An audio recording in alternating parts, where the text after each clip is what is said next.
अगर यूपीएससी परीक्षा में आपको टॉप्स करना है तो आपको टॉप में जाना है तो आपको नोट्स बनाना चाहिए। क्यों नोट्स बनाना आना चाहिए? सबसे पहली बात तो ये कि हमें इसकी जरूरत क्या है।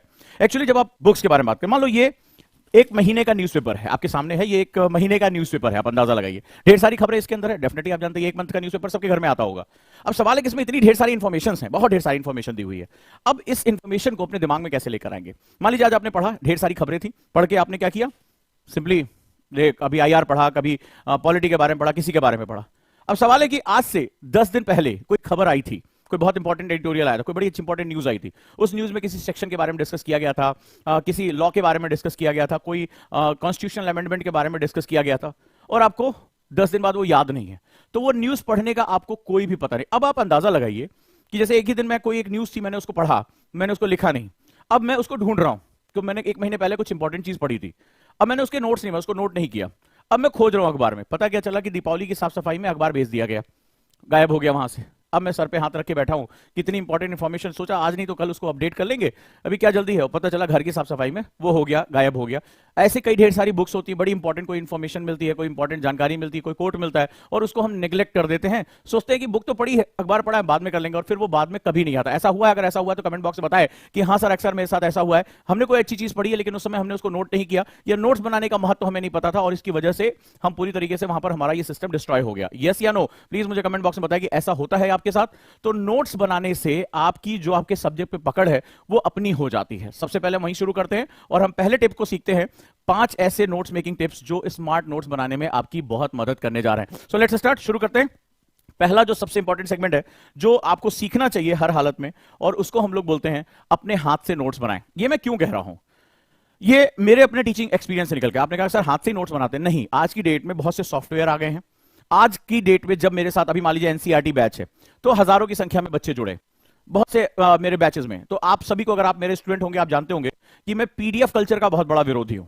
मैं कहता हूं कि जब तुम्हारा टीचर अपने हाथ से नोट्स बनाता तो तुम क्यों नहीं, राइट? जब मेरी क्लास में बच्चे आते हैं तो सबसे पहले पूछते हैं सर वो इसका पीडीएफ देंगे, हम डिस्कशन करते हैं तो इसका पीडीएफ मांगते हैं। बहुत से इंस्टीट्यूशन ने पीडीएफ कल्चर को बोल दिया कि तुम कुछ मत पढ़ो, ये स्लाइड का पीडीएफ तुम्हें दे देंगे, ये तुम्हें फलाने का पीडीएफ दे देंगे, तुम कुछ मत लिखो और तुम चुपचाप आराम से गाल पे हाथ रख के सुनते रहो। बड़े इंपॉर्टेंट सेगमेंट है। अब एक स्टूडेंट, मेरी बात को ध्यान समझिएगा, एक स्टूडेंट एक क्लास में 1 घंटे क्लास लेता है, 1 घंटे की क्लास है और वो क्लास को सुन रहा है। लॉजिकली मैं कई बार ये प्रूव कर चुका हूं, आप खुद भी चाहे देखें, अगर आप 15 मिनट तक, बड़े ध्यान से समझिएगा, 15 मिनट्स किसी क्लास में अगर आप इनएक्टिव हैं, यानी अगर आप मोटर मूवमेंट्स नहीं कर रहे हैं, हाथ वाथ नहीं हिल रहे हैं आपके, या आपकी गर्दन में कुछ स्टिफनेस, खिंचाव नहीं आ रहा है, आप सोच नहीं रहे हैं, थोड़ी देर बाद आपकी जो बॉडी है वो उसी तरह बिहेव करती है जैसे आपका मोबाइल करता है। तो मोबाइल में अगर थोड़ी देर आप स्क्रीन को टच ना करो तो वो क्या होता है, पावर सेविंग मोड में चला जाता है। तो आपकी बॉडी भी क्या होती है, पावर सेविंग मोड में चली जाती है और आप धीरे धीरे क्लास में स्लगिश हो जाते हो। अचानक से आप देखोगे आपकी आंखें हल्की झपकने लगती हैं, आपको जमाई आने लगती है। अगर ऐसा हुआ है तो मुझे कमेंट बॉक्स में जरूर बताना कि हाँ सर ऐसा होता है। और थोड़ी देर बाद आप ऐसे ध्यान से सुनते रहते हो, सुनते रहते हो, सुनते रहते हो, हल्का सा बॉडी आपकी स्लाउच करने लगती है, आप बहुत रिलैक्स होने लगते हो, और अचानक से बीच बीच में हो सकता है कि आपका ध्यान भी कहीं भटक जाता हो, आप यहां से वहां चले जाते हो। और दूसरा सबसे बड़ी दिक्कत होती है कि आपका दिमाग जो है वो अटेंटिव नहीं रह जाता। उसका सबसे बड़ा रीजन है कि हमारा जो दिमाग है वो पावर को सेव करता है, इसके पीछे साइंटिफिक फैक्टर है। तो उसको लगता है कोई एक्टिविटी नहीं हो रही है, ये पर्सन कुछ भी मूवमेंट नहीं कर रहा है, एनर्जी को कंज्यूम नहीं कर रहा है, तो हमें एनर्जी को सेव करना चाहिए, और ऐसी कंडीशन में वो पावर सेविंग मोड में आपको डाल देता है। नतीजा क्या होता है, जो आपकी ब्रेन की एक्टिविटी है वो स्लो हो जाती है। अगर आप सोचो दिन भर में आप 3 घंटे की क्लास कर रहे हो तो आपके 3 घंटे में से सबसे ज्यादा हिस्सा आपका निकल जाएगा। और आज की डेट में चूंकि हम एक कमर्शियलाइज दुनिया में जी रहे हैं, तो वहां होता है कि भाई हमने कोचिंग को पैसा दिया है, कोचिंग वाले हमें पीडीएफ दे देंगे, और वो पीडीएफ कल्चर के भरोसे वो क्या होता है, मोस्टली स्टूडेंट जो है वो नोट्स नहीं बनाते। इसलिए जब वो एकेडमी में आता है तो बहुत लंबे समय तक मुझे संघर्ष उनके साथ करना पड़ता है कि जब आपका टीचर खुद अपने हाथ से नोट्स बना रहा है, मैं अपने हाथ से लिख के नोट्स देता हूं, एलडब्ल्यूएमआई मेथड हमने डेवलप किया, तो आपको भी नोट्स बनाना चाहिए, क्योंकि उसके पीछे सबसे इंपॉर्टेंट सेगमेंट है आपकी मोटर एक्टिविटी। आपकी मोटर एक्टिविटी, जब आप खुद से उस काम को इन्वॉल्व करते हैं तो आप इन्वॉल्व हो जाते हैं, आप सक्रिय रहते हैं। और जो आप बच्चे कहते हैं कि साहब क्लास में पढ़ा लेकिन सब कुछ भूल गया, एक्चुअली आपने कभी याद ही नहीं किया था, तो आप भूलेंगे कहां से? आपने जब याद ही नहीं किया तो आपको उसको भूलने और ना भूलने की संभावना नहीं है। तो आपको सबसे पहले क्या करना होगा, जब भी किसी क्लास में जाएं, भले चाहे आपको पीडीएफ नोट्स दिए जा रहे हो, आप पीपीटी स्लाइड दी जा रही हो, इसी तरह की स्लाइड्स बन के वो स्टूडेंट को पीडीएफ भेज दिया जाता है, नहीं, मुझे अपने शब्दों में इस बात को लिखना है। और हर टॉपर ये करता है, हर टॉपर ये करता है, वो चाहे अपनी बुक में लिखे, अपनी कॉपी में लिखे, कैसे भी लिखे।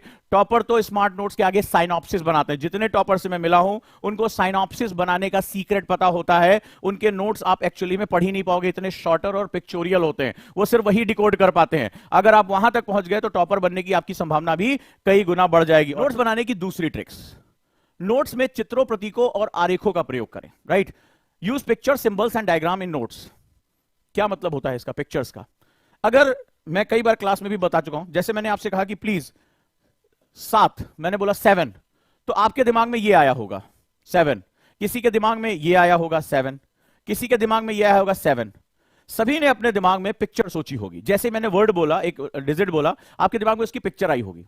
तो हमारा दिमाग जो है वो केवल पिक्चर के फॉर्म में किसी भी चीज को समझता है। मैंने कभी कहा लेमन, नींबू, तो आपको नींबू का चित्र आया होगा। मैं जो बोलूंगा उसका आपको पिक्चोरियल फॉर्मेशन आएगा। तो हम पढ़ते क्यों है? ताकि हम उसको ज्यादा देर तक याद रख सकें। आप जितना ज्यादा पिक्चोरियल फॉर्म में बात करोगे, जितना ज्यादा पिक्चर्स में बात करोगे, उतना ज्यादा चीजें आपको देर तक याद रहती हैं। राइट नोट्स इन मिनिमम टेक्स्ट, यानी कम से कम शब्दों में नोट्स लिखें। आपको क्या करना होता है? आपको कम से कम शब्दों में, इसको LWMI कहते हैं, लेस वर्ड मोर इंफॉर्मेशन। जैसे मेरे स्टूडेंट हैं तो वो क्या होता है, वो बहुत ही आसान तरीके से नोट्स बना लेते हैं। अब हमारे नोट्स बनाने का तरीका क्या है? ये हमारा नोट्स बनाने का तरीका है, ठीक है, ये हमारा नोट्स बनाने का तरीका। फॉर एग्जांपल हम गए तो हमने पूरे चैप्टर, अब आप सोचो कि ये पूरा चैप्टर है और ये पूरा चैप्टर सिर्फ इतने वर्ड्स के अंदर आ गया। ये लॉजिक होता है, ये क्वेश्चन बेस्ड पे होता है। हम किसके बारे में बात कर रहे हैं? हम लैटिट्यूड के बारे में बात कर रहे हैं। लैटिट्यूड्स क्या होते हैं? ये होते हैं। इनका वेटेज क्या होता है? ये होता है। इसके साथ और बड़ी चीजें क्या है? ये है। पूरा चैप्टर है, ये पूरा चैप्टर। तो इससे क्या होता है, आपको अगर रिवीजन करना है तो जब आप शॉर्ट नोट्स बनाते हैं, पिक्चोरियल नोट्स बनाते हैं, तो नोट्स क्या लगता है, कॉपी में रखने से याद होता है। जैसे हमारी क्लास में उजांकियंस क्या काम करते हैं? नोट्स को निकालते हैं, दीवार पे चिपका देते हैं। जहां ब्रश कर रहे हैं, बाल झाड़ रहे हैं, तो वो नोट्स हर समय रिवीजन होते रहते हैं आंख के सामने। अब इसको पढ़ना कितना आसान। अब आ जाते हैं चौथे सबसे इंपॉर्टेंट टॉपिक पे, कि चौथा टॉपिक कौन सा होगा जो बहुत ही महत्वपूर्ण है। और चौथा एक्चुअली में ब्रेन को इस्तेमाल करने का नाम है। It's related to the train your brain. Keyword, keyword के बिना कभी भी नोट्स नहीं बनाया जा सकता। हम लोग पूरी की पूरी चीज को एज इट इज कॉपी में रखते चले जाते हैं। कीवर्ड का मतलब होता है जो पूरे सिस्टम की जानकारी लेता है, ठीक है। कीवर्ड यानी कुंजी वाक्य, ये बहुत ही इंपॉर्टेंट होता है और स्मार्ट नोट बनाने के लिए इसी का इस्तेमाल किया जाता है।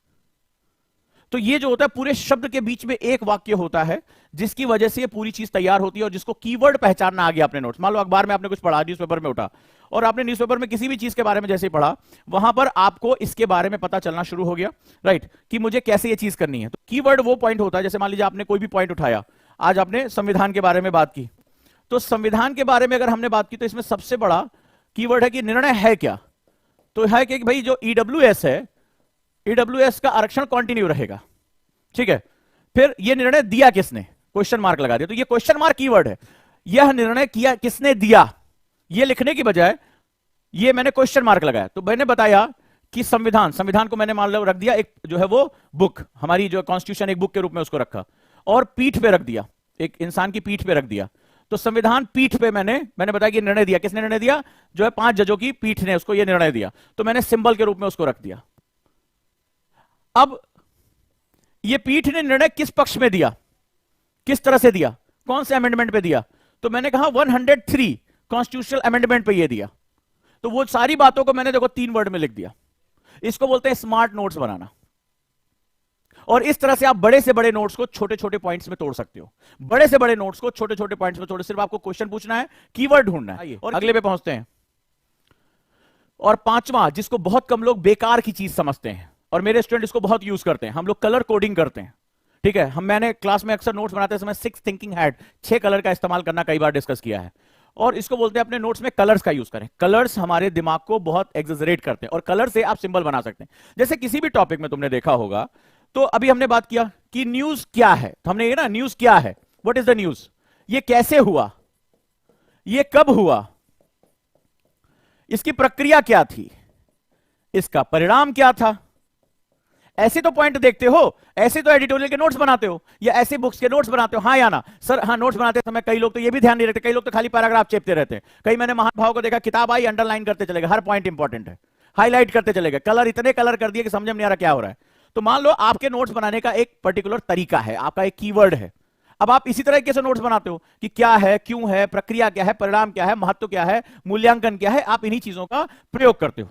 अब इसमें मैं क्या करूं, इसमें मैं कलर कोडिंग कर दूं, ठीक है। मान लो मैं ब्लू कलर का यूज कर रहा हूं इस बात को समझाने के लिए, ग्रीन कलर का यूज कर रहा हूं कई बार, या मुझे लग रहा है कि मेरे पास एक ब्लू कलर है, ये सामान्य चीजें हैं, लेकिन जो परिणाम है वो मेरे लिए बड़ा इंपॉर्टेंट है, तो मैंने इसको रेड कलर से यूज कर दिया।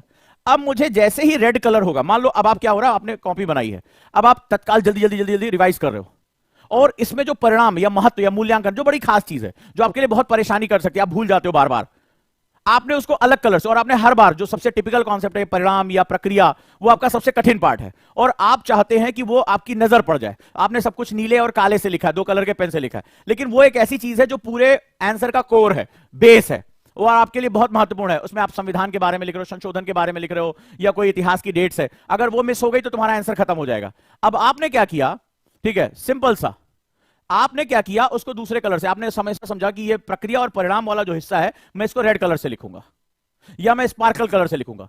तो अब जब आंसर अपना, जब आप कॉपी नोट्स रिवाइज कर रहे होंगे, तो आपकी नजर सबसे पहले कहां जाएगी, आपकी नजर सबसे पहले उस कोडिंग पे जाएगी। और आपको पता है, ऐसे नहीं एट रैंडम, कई बार लोग लाइन चेंज करने के लिए, सुंदर दिखाने के लिए कलर चेंज कर लेते हैं। इसका एक माइंडसेट होता है कि जो सबसे प्रक्रिया यानी कि प्रोसेस और जो रिजल्ट है या उसका इवैल्यूएशन मूल्यांकन है, मैं इसको दूसरे कलर से लिखूंगा।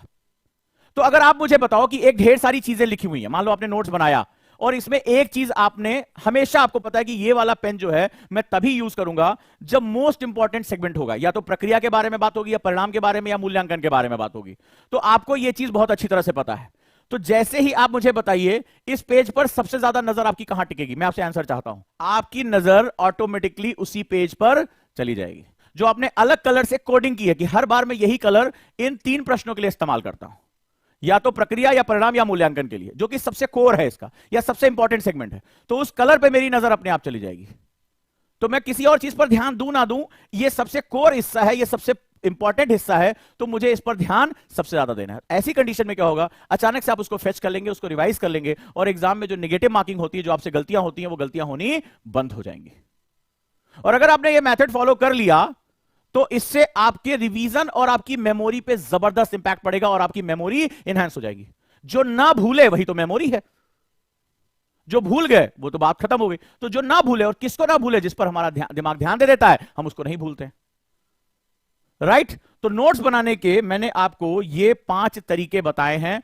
आज से अपने नोट्स में कलर्स यूज करना शुरू कर दे। हमारे यहाँ 100 स्टूडेंट के लिए एजुकेशन लोन अवेल हो रहा है। तो एजुकेशन लोन के लिए चाहे आप किसी बैच में जा रहे हो, चाहे आप मेरा ऑप्शनल ले रहे हो, चाहे आप सुपर मेंटरशिप ले रहे हो, चाहे आप एनसीईआरटी टू लवासना का बैच ले रहे हो, कोई भी बैच अगर आप ले रहे हैं, तो अब यहाँ पर आपका जो एजुकेशन लोन यानी इजी ईएमआई आपको अवेलेबल हो जाएगी। वो जो एजुकेशन लोन है उसका जो 1 साल का जो इंटरेस्ट आता है वो एकेडमी बियर करेगी। आपके लिए फर्स्ट मंथ की ईएमआई जो है वो 0 डाउन पेमेंट पे रहेगी, यानी आपको कोई एडवांस नहीं देना है। 1 महीने आप पढ़ लेने के बाद आपको पहली ईएमआई आपकी शुरू होगी। इतना इजी कर दिया है। ऐसे 100 स्टूडेंट को मैं सर्व करा रहा हूं। आप आज ही तत्काल फोन कर देंगे 8750711122 या 8750711133। याद रखिएगा। तो जो यहाँ पर आपका 0 डाउन पेमेंट यानी फर्स्ट मंथ आपकी ईएमआई ही नहीं पेमेंट करनी है, यानी आप 0 बेसिस पे आप अपनी क्लास शुरू कर सकते हैं। 1 महीने बाद आप इसको जाकर देंगे, और जो एनुअल इंटरेस्ट रेट होगा that is bear by the academy itself.